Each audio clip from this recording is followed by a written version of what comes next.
The Tale of King Arion and the Hidden Kingdom. Long ago, in a land surrounded by mountains and silver rivers, there lived a wise and brave ruler named King Arion.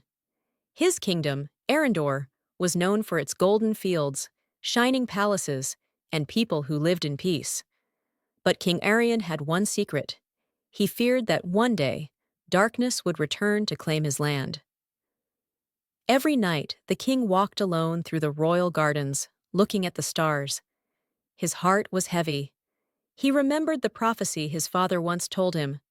When the black star rises, shadows will return, and only a king of true courage can save the land.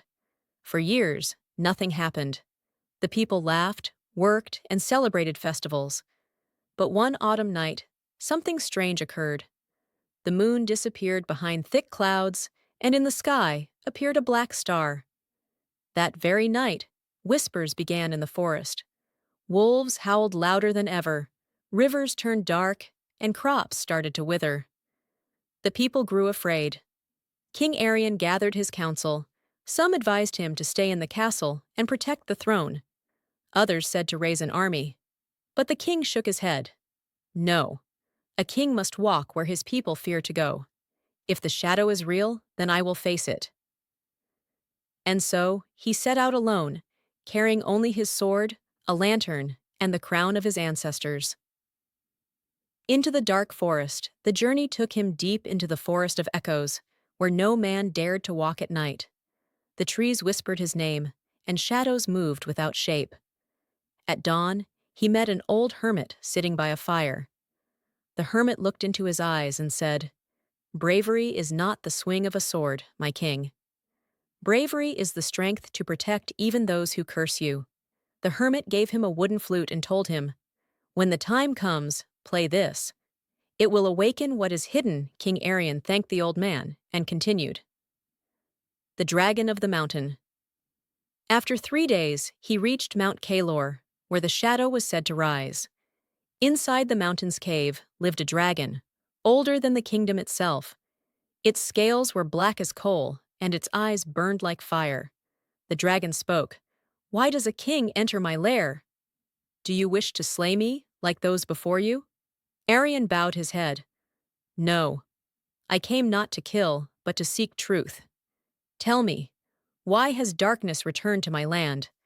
The dragon's laughter shook the cave. "Foolish king! The darkness is not me. It is in the hearts of men. Greed, jealousy, and betrayal feed it. Unless you heal your people, shadows will always rise." The dragon then gave him a choice.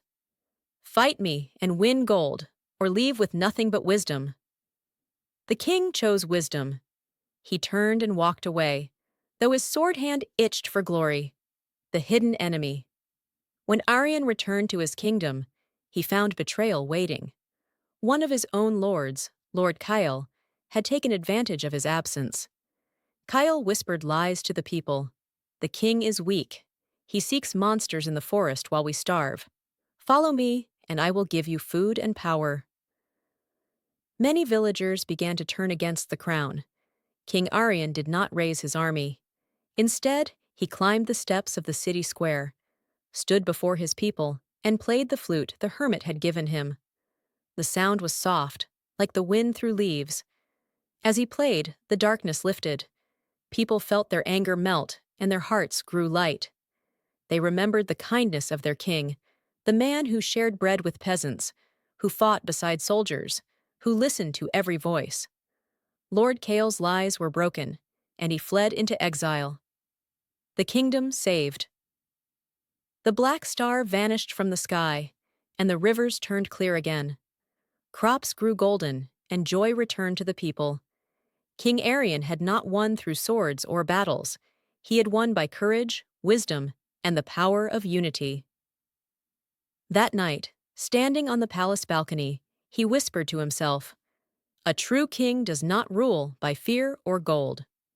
The Cursed King of Blackthorn Castle.